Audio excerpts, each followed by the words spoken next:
Hi, this is Sir David. Someone's trying to make me King David. I can't let my head get that big. Sir David is plenty. But thank you for the invitation. You know I'm anointed a king and a priest to the Most High God, and to have my own worlds, and, you know, that's good enough for me. I wanted to make a comment about joining organizations. Many of us that were in the Mormon Church did not join the Mormon Church. My parents, I was 5, 6 years old, and I didn't sit in on the discussions and raise my hand and bow my head and say yes. Oh, hey, primary's cool, there's girls there. So off I went and was a member of that cult for over 50 years. I didn't join it. I was kind of born in it. Now, the Mormons have a BIC, Born in the Covenant, is an acronym that Mormons use that means those people are better than those of us who were not born into the covenant. Our parents got married in the temple after we were born. And so there's a little discrimination and a little humiliation that if you're born in the covenant, your tits up, man. You are there. You in the pre-existence, you were valiant. You ran like a deer. So, you know, I was a turd in the punch bowl. And I just kept swimming around all my whole life. Now, the Mormons keep saying the reason people don't join us or don't like us is because they don't know us. Now, let me give you a couple of examples. My own. You may not share them. Okay? If an organization came up to me and said, would you like to join us? And they knocked on my door, said, hey, we have a message for you from Jesus. Would you like to hear it? I go, hey, why not? You know, what's Jesus have to say for me? He said, well, you may want to join our religion. Well, I don't know much about it. Why don't you tell me some things or give me something to read? Well, if they give you everything to read, I guess that's fair. Then you can make an informed choice. Do I want to be in here or don't I want to be in here? Now, here's what I'm finding with cults and the Mormon Church. If someone comes up to me and says, we have an organization that I think you're really going to find joy and peace and happiness in, and you can live with your family forever. Well, I don't want to live with my family forever. I might want to live with your family forever, but my family, no. Not even here do I want to live with my family. So anyway, what I'd like to do with every organization that comes to me and says, would you like to join us? I would like to say, what is the worst? What is the absolute worst thing about your organization? Now, this is not the natural way to do it. Organizations always tell you the good things and roll you in. And you wish you'd never heard their terms and their religious words. But anyway, if an organization said to me, the only thing negative about our organization is that to join it, you have to be castrated. At that point, I don't want to know one damn thing more about that organization. No matter what. If they gave me gold, if they gave me millions of women, if they gave me food, if they gave me eternal life. If I don't have my nuts, I don't want eternal life. So, here's the principle. Here's the principle. Sometimes you don't have to know a lot about anything to go, ain't for me. Now, this is kind of like, I met my wife on the internet. She's from the Philippines, and she didn't know who the hell I was. Thank God. All the American girls just, you know, banned me from their websites. But anyway, my wife and I met on the internet. Now, you don't have to know an awful lot about human beings. If You're looking on the internet for a wife. Now, I'm just speaking for me. There'd be some of you out there go, hey, that's my wife. Don't talk about her that way. If I'm on the internet and there were like 10,000, maybe more, 100,000 Filipino girls on the website, and I was just clicking on it as quick as I could look and see, you know, if somebody was attractive to me. And then I had the big problem of having them click and seeing if they were attracted to me, and that was zero.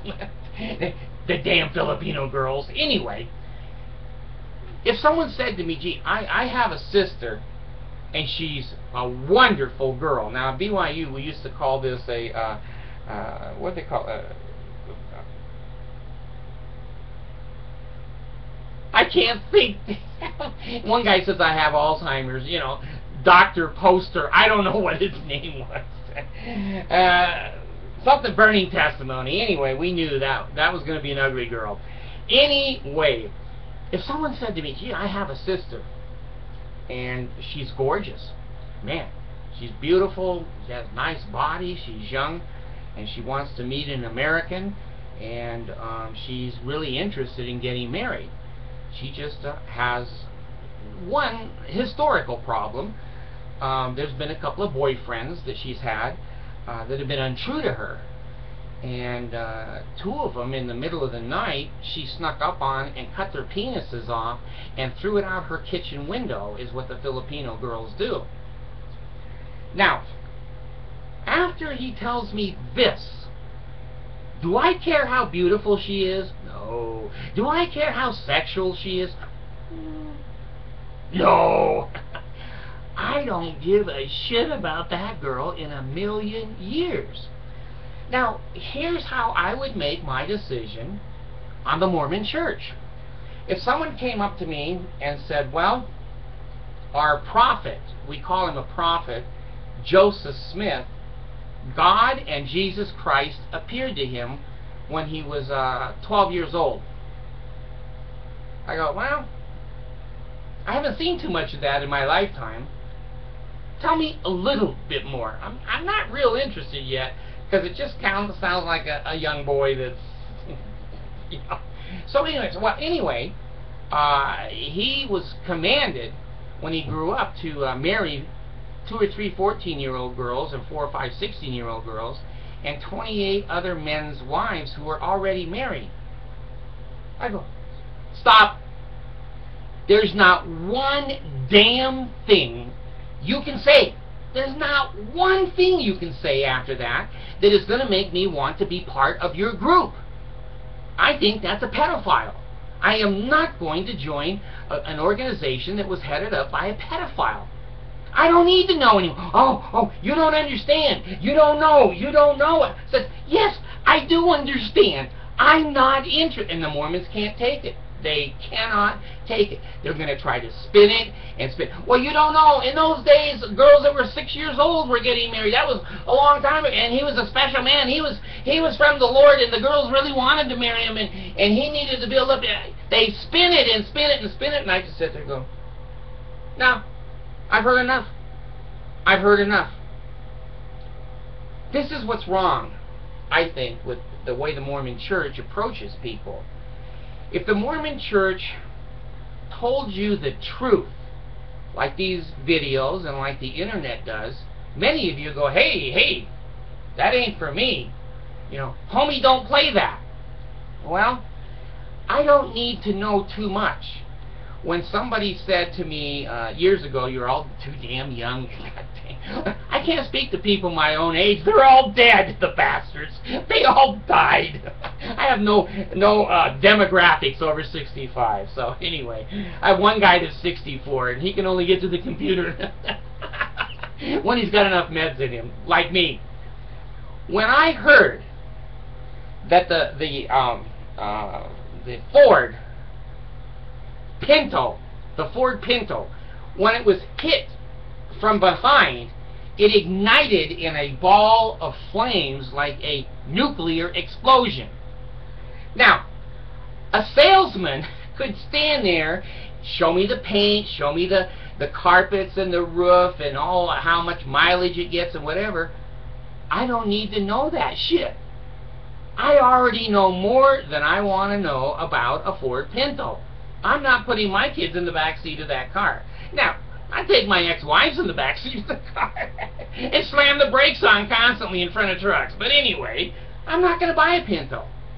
So what I try to do is when I buy things and when I join things, which I don't do much anymore because of what the Mormon Church did to me, but I try to find out the worst thing. And then I say to myself, can I live with that? And then I go forward. Then I go forward, I listen to more, and then I might join, or I might buy. So, what I'm really interested in, most of the time, I love to buy, and I'm not going to be a salesman here, but I love to buy places where you get your money back. In the Philippines, you don't get your money back. You buy something in the Philippines, it's yours. I don't care if it falls out of your hand and breaks while you're walking out of the store. It's yours. There's no refunds. Do I buy a lot in the Philippines? Not much. I bought a watch in the Philippines. I forget what it was, like $2. I went out the door, the band broke, it fell down on the ground and exploded. It went into 800 pieces. And I took it back and, hey, you know, this watch is defective. He says, we know. That's why they're cheap. You damn fool. You American idiot. I go, oh, okay. I guess I am in it. So I've learned. I've learned. So when people have approached me and said, do you want to do this? Do you want to do that? How would you like to volunteer here? How would you like to join here? How would you like to buy this car? How would you like to buy this air conditioner? Whatever. I am saying, find out what the worst thing is. If you can live with it, then get more information. If you can't, then tell them to hit the damn road. If the Mormons had said to me, of course I was only 5 years old, but if they'd said to me, you know, we screw 14-year-olds until, you know, their teddy bears fall on the floor, I would have gone, what? I don't want to join your church. It sounds weird. It sounds illegal. It sounds. I'm making a judgment. Of course I am. So they hide that information about Mountain Meadows and Brigham Young and 57 Wise and the cross-dresser number 35 that Brigham Young had for a son, and it just goes on and on. They hide that. And then they tell you all about patting you on the back, we love you, and where is your money? So I'm telling you this. When somebody says they've got a shortcut to God and they only need money to help you get there, you grab your damn wallet and you run as fast and as far away from that person as you can.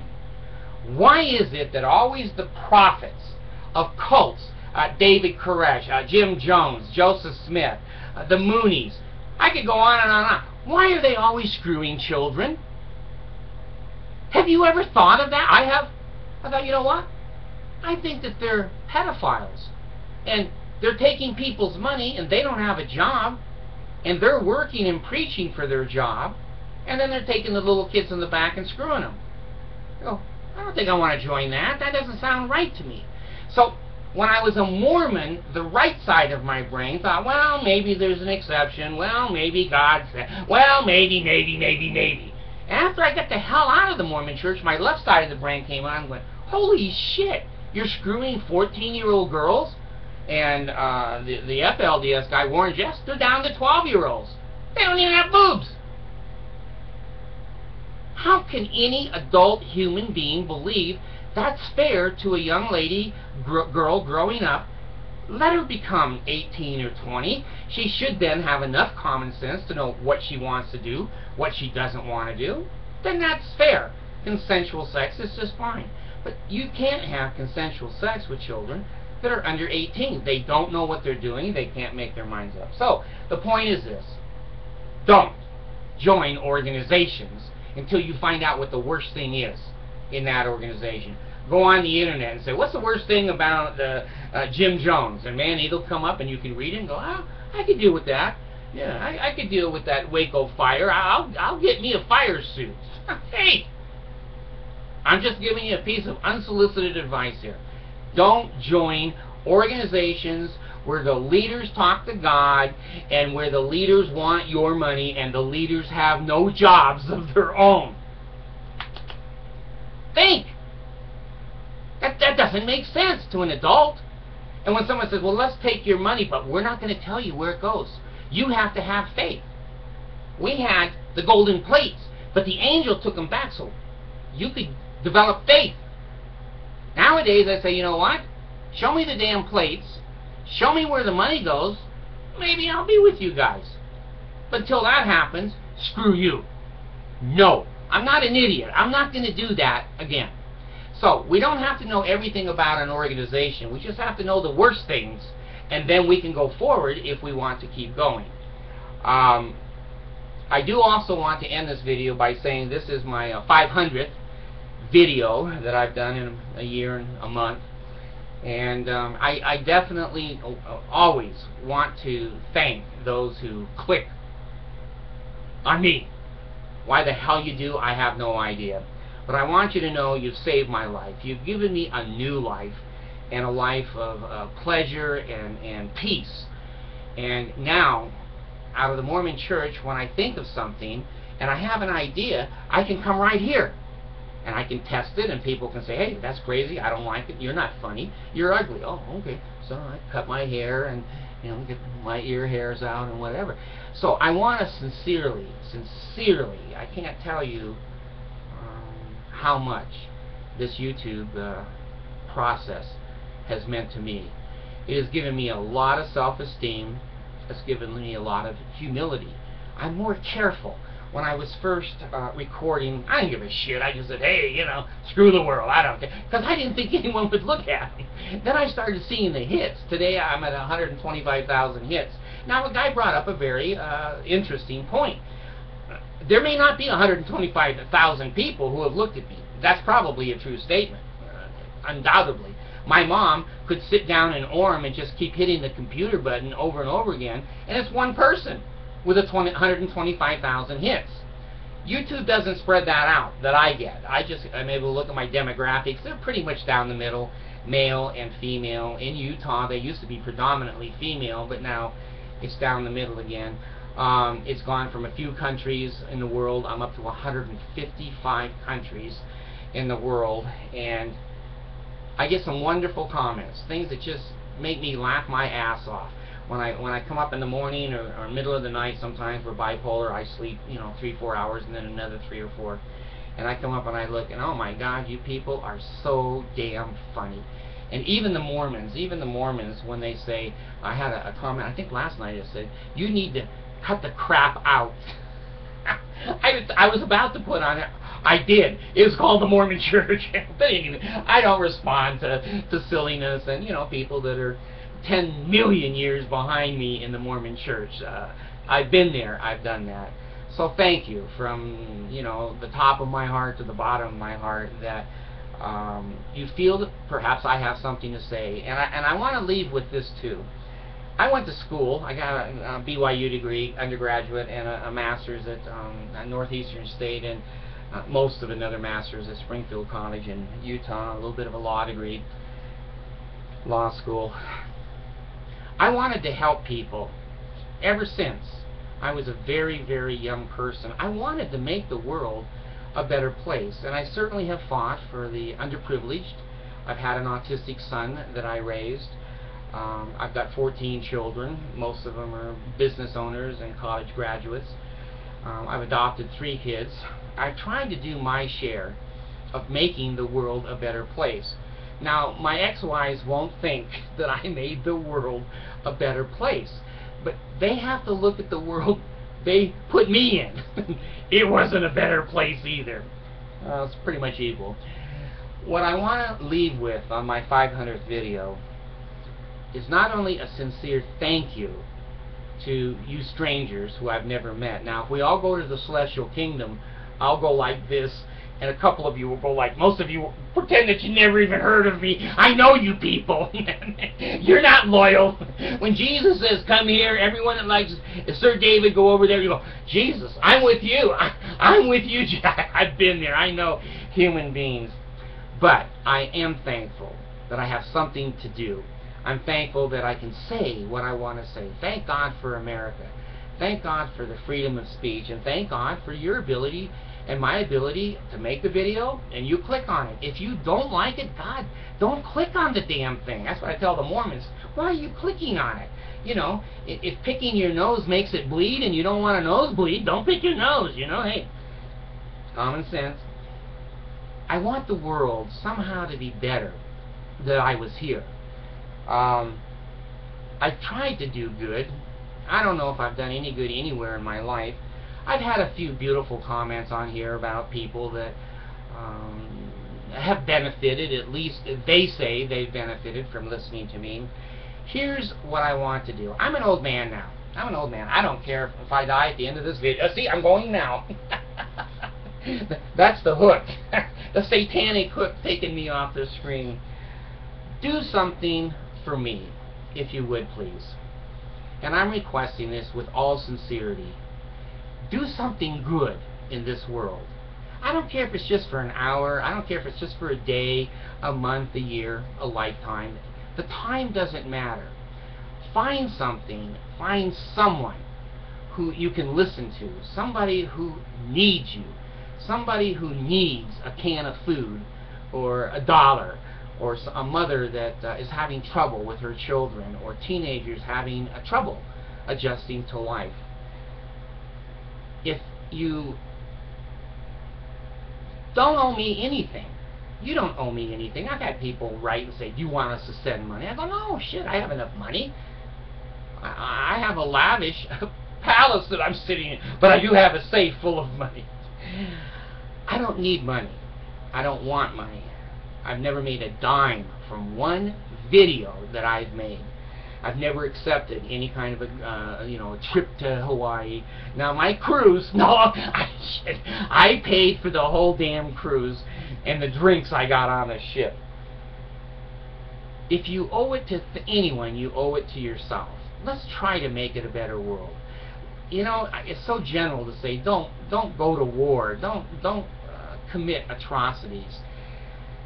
Each one of us has certain amounts of talents, abilities, and sometimes we don't see them till we're 65 years old. I'm a perfect example of that. Take my videos, if they've done any good for anybody, and go do something nice for someone else. Make the world a better place. There may be only one person, my mother, clicking on the videos. There may be 124,000 or 5,000 people that have looked at me. The truth is somewhere in between. If you value yourself, if you want self-esteem, if you want the world to be a better place because you are here, you don't need plaques on the walls and degrees hanging on the walls and people clapping and you're on stage. You don't need that at all. Today, I hope I can do this. I went down to visit my son, and they had a new litter of not Mormons, puppies. And one of the grandchildren brought me over, a little black puppy, and you know, I love animals, but they love me more than I love them. And he put the little dog on my chest, and I just held it with both hands. It was just probably about this big. Little black dog, black face, cute as could be, a poodle. And I turned to my son and I said, you know, you used to lay here like this on my chest. And he said, yeah, I was looking for the McDonald's crumbs from the Big Mac that you never bought us, trying to stay alive. You bastards. You've all gotten together with this McDonald's story. But anyway, I held this little thing. Pretty soon, a half an hour, 45 minutes, an hour goes by. And we're not allowed to have animals. If they knew my kids, they'd probably say, you can have animals, but no kids. We're not allowed to have animals. And I wanted to take the damn thing home.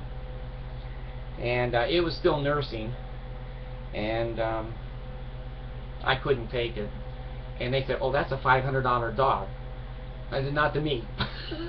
And my sweet, sweet daughter-in-law, she's from Argentina, she says, oh, David, Sir David. She never says sir. It's just, David, you can take the dog home with you for free. I said, oh, Paula, that's wonderful. I said, I just appreciate you and adore you, but, you know, I can't feed it. And I'm not allowed to have it. And I sat there with the dog laying in my lap there for a few minutes on my chest, and I said to myself, you know, this is a good thing. This little thing, trust me, it believes in me. The more I hold it, the more it snuggles down, and it sleeps, and it barely breathes, but it's happy, happy, happy. And I thought, well, for 30 minutes, I made a dog happy. Now, I'm a little emotional about that. I don't know why. Because I've had animals throughout my life. Maybe my kids have made me hate every living thing. I don't know. But it was cute as hell. Sweet. So innocent. And so dependent upon me to move it, to carry it, and to nurse it, and to keep it safe. Please, if these videos have meant anything to you, it doesn't matter if it's 10 million events that you're going to do or just one. Just hold a puppy. Hold a puppy for a few minutes and make that puppy's life good. And he and she will be glad that you were here. You made this place a better world. Thanks.